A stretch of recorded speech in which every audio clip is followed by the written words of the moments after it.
Baik, bismillahirrahmanirrahim. Assalamualaikum warahmatullahi wabarakatuh. Saya Sufrani dengan NIM S1S12107. Di video kali ini saya akan membuat tugas final metode numerik saya, di mana soalnya itu disuruh menjelaskan satu persamaan parabola dengan AX pangkat 2 ditambah BX ditambah C, di mana keterangan itu yang pertama, jelaskan dulu solusi analitiknya, yang kedua, jelaskan solusi numeriknya, dan yang ketiga, solusi numeriknya itu menggunakan aturan Riemann, aturan trapesium, dan Simpson. Sebelum itu saya akan menjelaskan dulu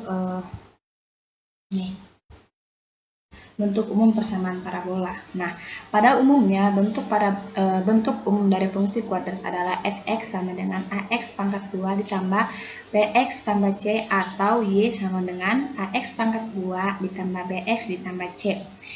Yang kedua itu suatu fungsi selalu berkaitan dengan grafik fungsinya, dan yang ketiga begitu juga dengan yang ada pada fungsi kuadrat, grafik fungsi kuadrat itu memiliki bentuk seperti parabola.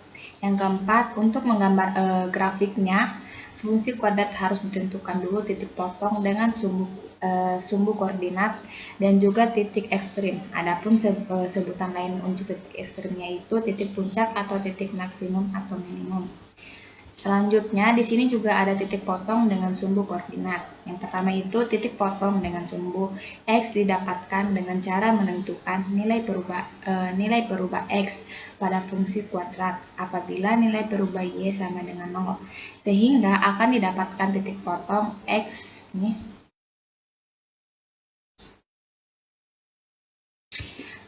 Didapatkan titik potong itu X1, 0 dan X2, X2,0. Nah, selanjutnya yang mana X1 dan X2 itu adalah akar-akar persamaan kuadrat.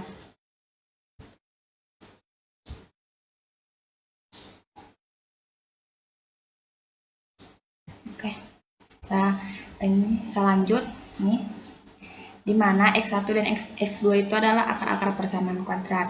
Namun perlu diingat bahwasannya berbagai akar persamaan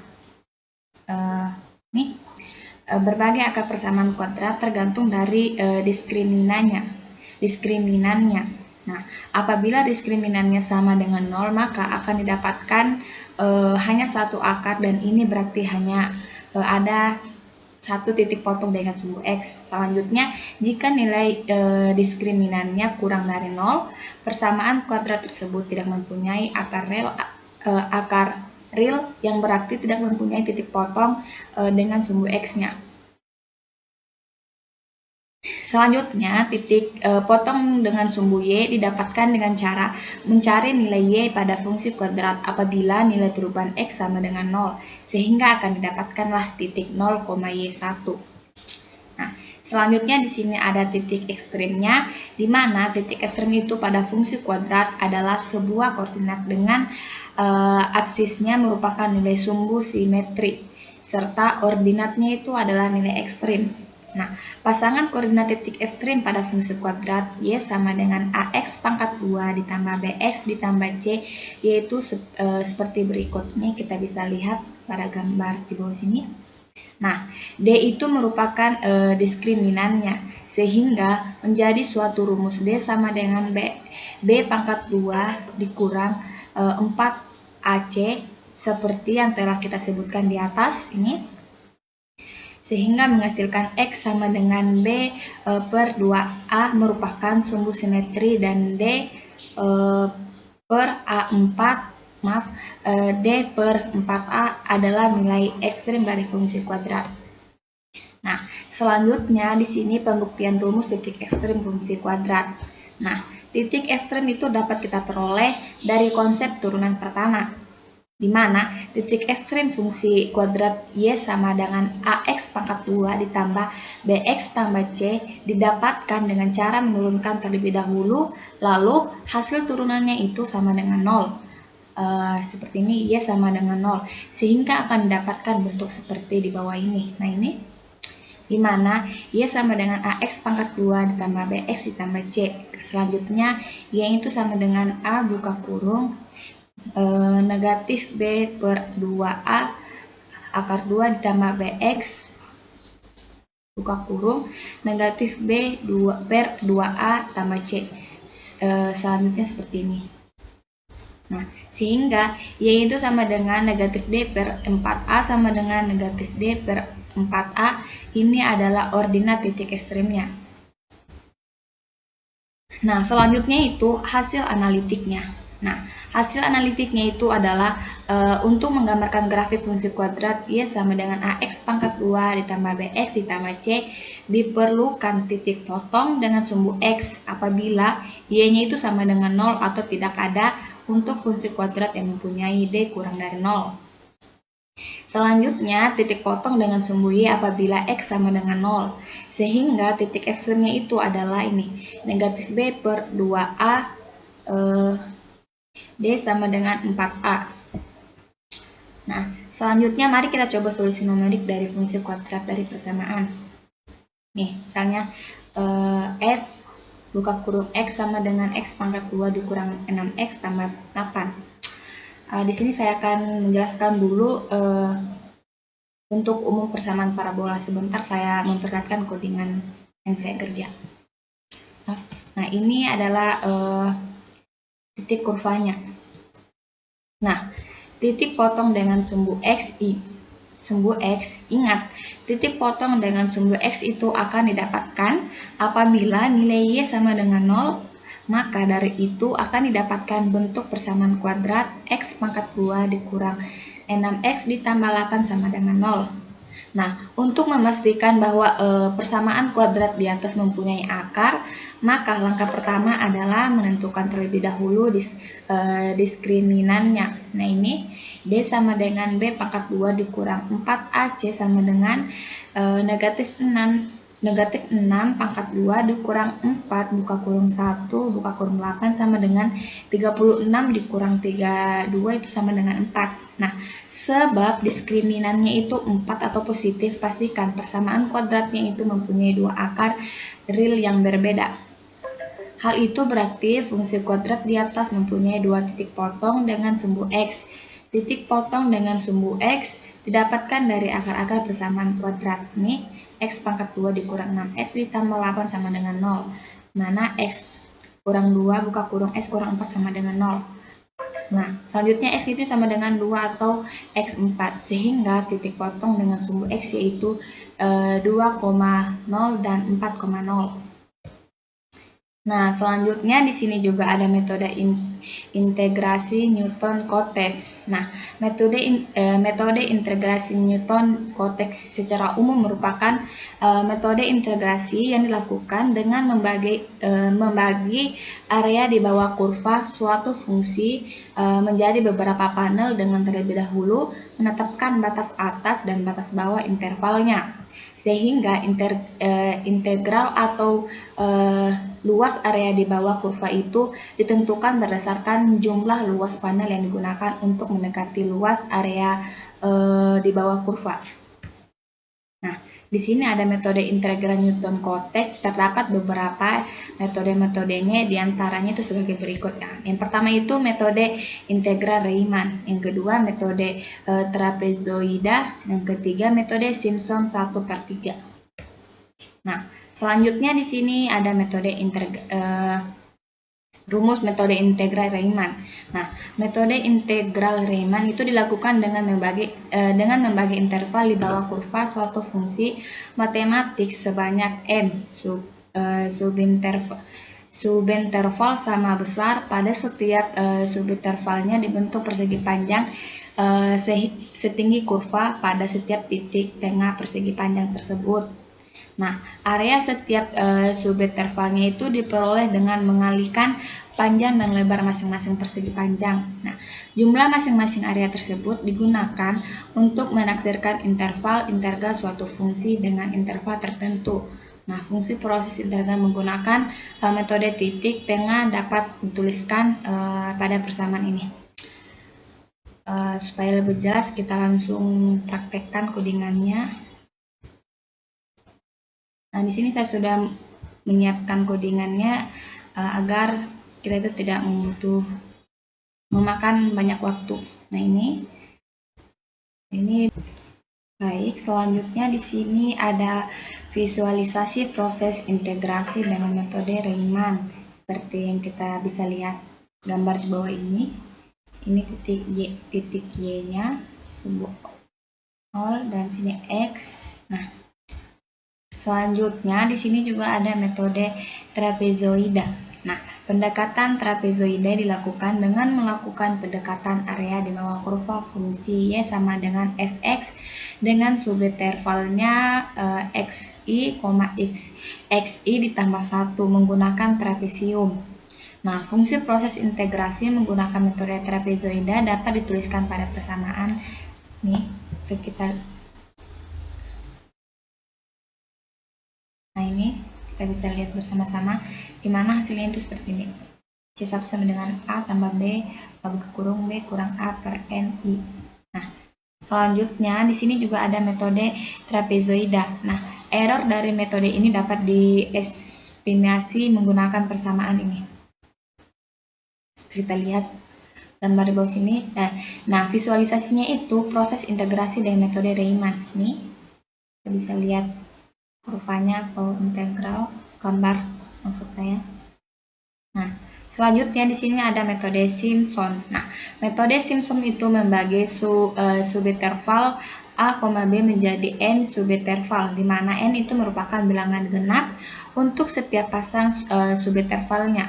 Luas area di bawah fungsi fx itu ditaksir menggunakan polinomial berderajat 2. Nah, ini misalkan U kurang dari F kurang dari W merupakan titik sembarang pada suatu fungsi yang akan dicari integralnya yang terpisah sejauh H untuk X nih elemen U, W.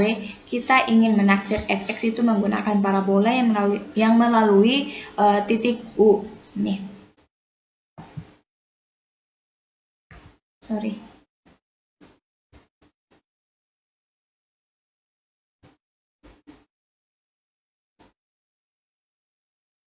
Ini terganti yang melalui titik U.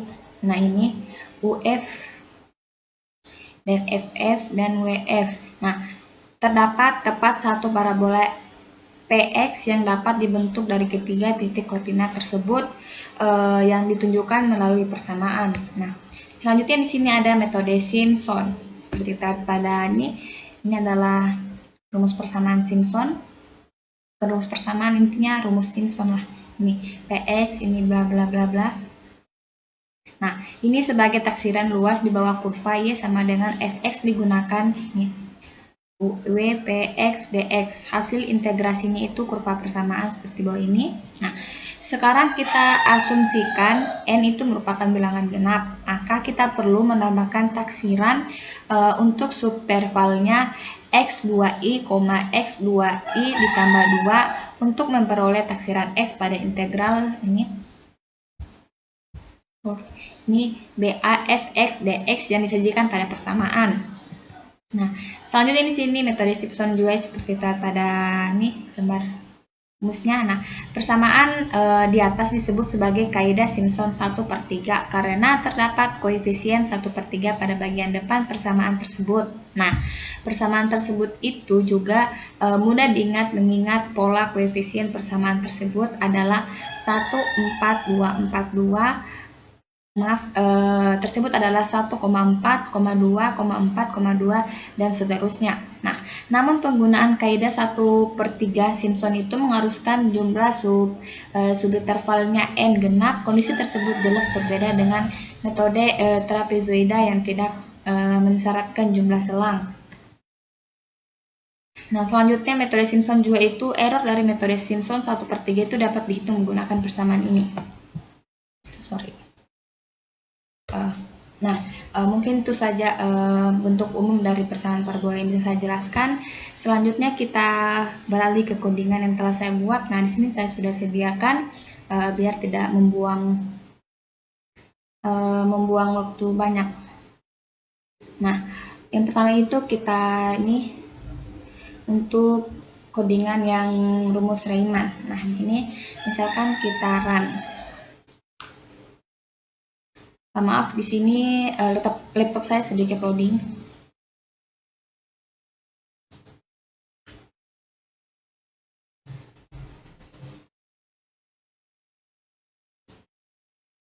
Nah, ini misalkan kita masukkan batas bawahnya itu misalkan 2. Oh, sorry, saya salah digit. Kita ulang run.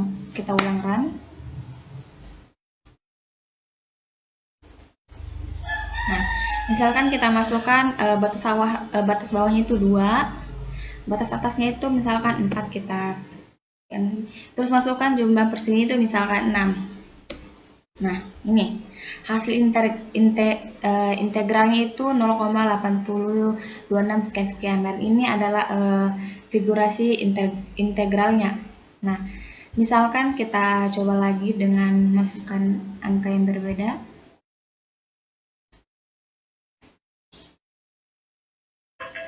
Nah, misalkan kita masukkan batas bawahnya itu 5 dan batas atasnya itu 10 dan jumlah perseginya itu ada 15. Nah, hasilnya itu akan 0,27 sekian dan ini bentuk integralnya, gambar figurasi integralnya. Kita coba lagi satu kali, misalkan kita masukkan nilai yang rendah saja. Kita run.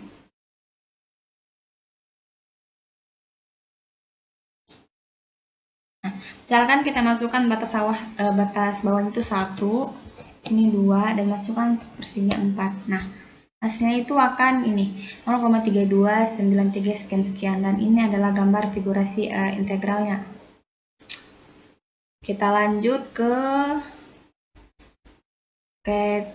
ini kodingan yang Simpson. Nah, kita coba run.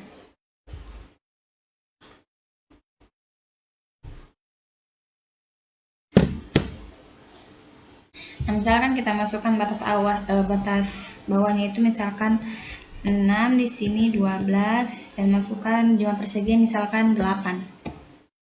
Nah, ini hasilnya itu akan 0,1229 sekian dan ini adalah gambar figurasi integralnya. Ini 6, 4, 2 dan di sini 6, 7, 8, 9, 10, 12.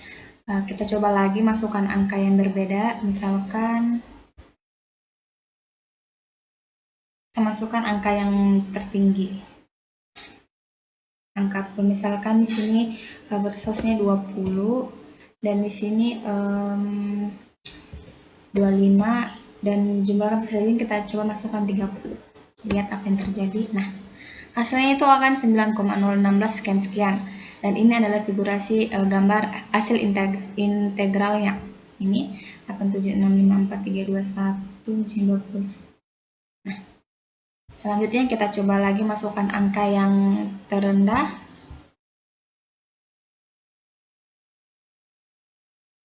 Nah, sini misalkan masukkan batas alasnya itu angka terendah misalkan 2, di sini juga 6 dan di sini masukkan coba angka 10. Nah, hasilnya itu akan 1,229 sekian. Ini adalah gambar figur satunya, figurasi integralnya. Kita bisa lihat bersama-sama. Nah, kita coba masukkan satu kali lagi, masukkan angka yang puluhan ya. Misalkan batas atasnya itu saya maunya 12, terus di sini 14 dan di sini misalkan 18. Nah, hasilnya itu akan gini, 0,000 sekian. Ini ada 12,00, 12,25, 50, 75, dan 13, 25. Oke, selanjutnya kita ke kodingan yang trapesium. Nah, kita lanjut. Di sini ada kodingan dengan rumus trapesium yang telah saya buat.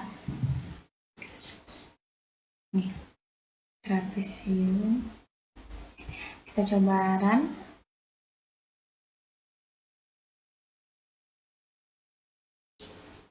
Nah, misalkan kita masukkan batas bawahnya itu, misalkan kita mulai dari angka yang terendah dulu 2 dan di sini batas atasnya 4 dan jumlah persegian misalkan 6. Nah, hasil integralnya itu akan 0,87 sekian-sekian, dan ini adalah gambar figurasi integralnya.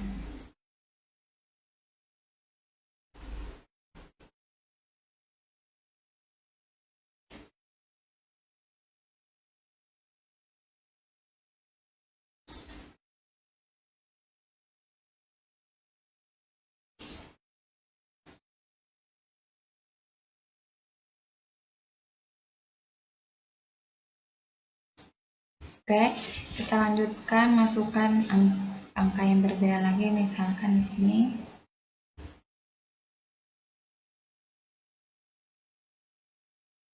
Misalkan masukkan angka tadi kan misalnya sini 10, di sini 12, dan di sini kita coba 18. Nah, hasilnya itu akan 0,00 sekian-sekian, dan ini adalah gambar figurasi integralnya ini.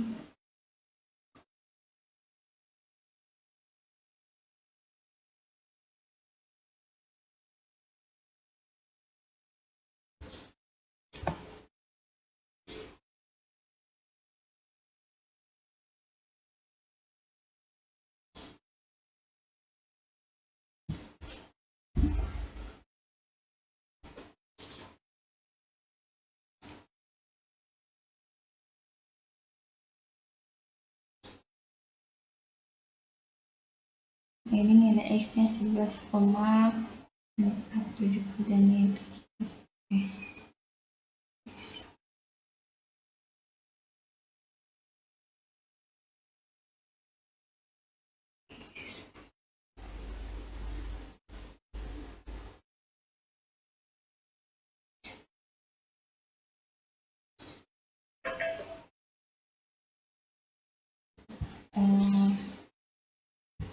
Coba kita masukkan lagi angka yang berbeda, kita akan lagi.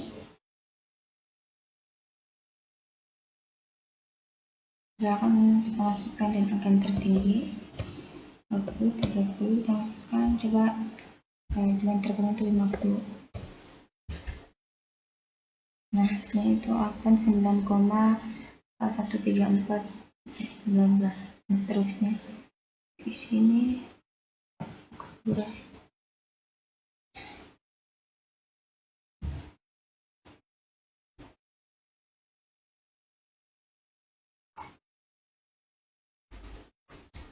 Ini ada.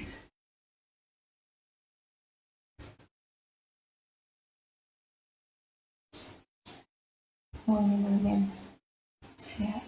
Kita masukkan lagi angka lain, jangan yang puluhan.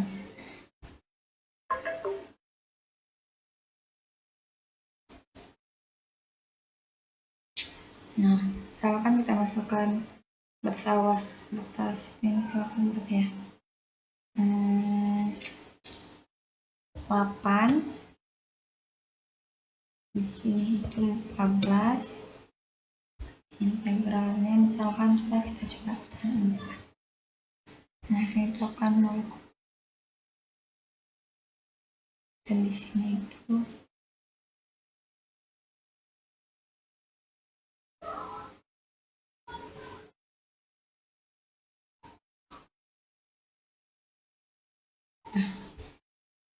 nih, masukkan angka yang lain lagi.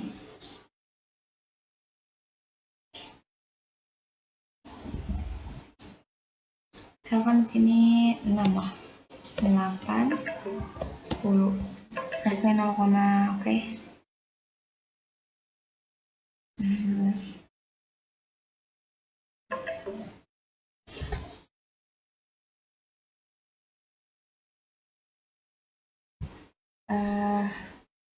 Coba kita lagi yang rumus Riemannnya, kita run.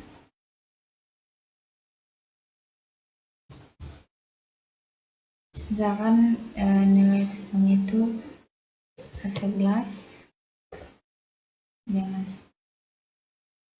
misalkan 12, sini 13, maka 0,13, sini 2,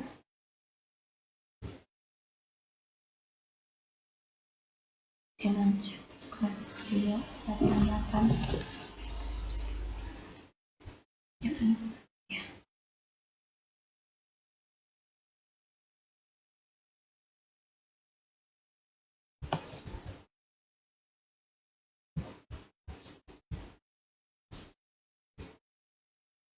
Kita coba masukkan angka yang lain.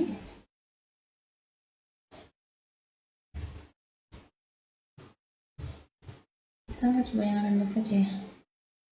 2, 4, 6. Nah, hasilnya akan 0,80 ini. Coba kita masukkan angka yang rendah.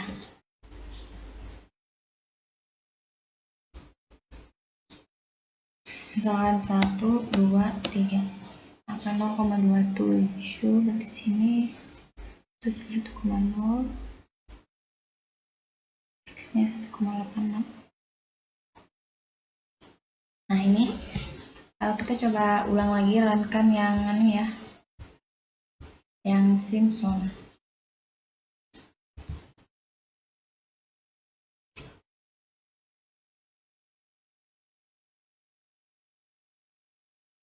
Misalkan nilai atasnya itu kita coba angka genap 4, 8, 12. Ini gambar terus yang kita bisa lihat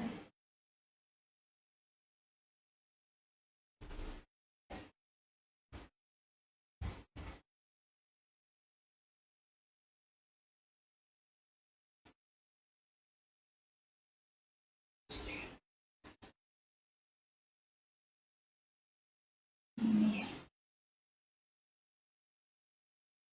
Simpson. Kita coba run lagi.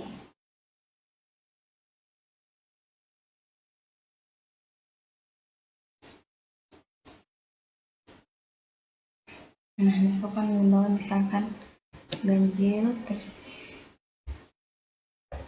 7, 9. Misalnya itu 0,18 sekian.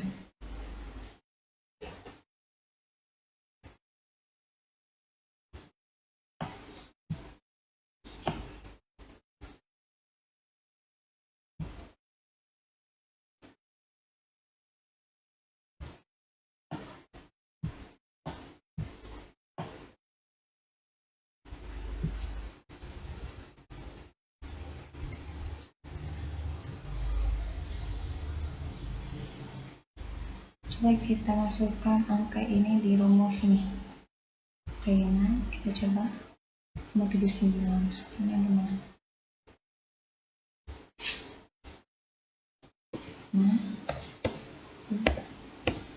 Hilang. Hasilnya berbeda ya, ini di hasil 0,19 sekian. Nah, coba kita masukkan angka ini di rumus nih. Pengkodingan trapesium.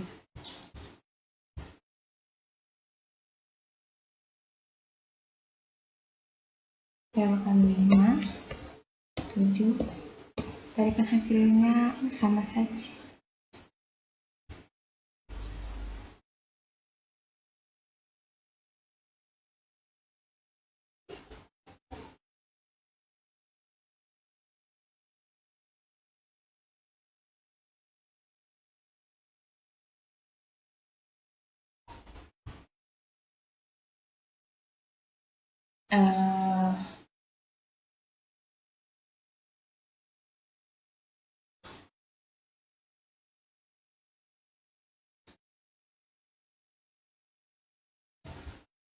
Baiklah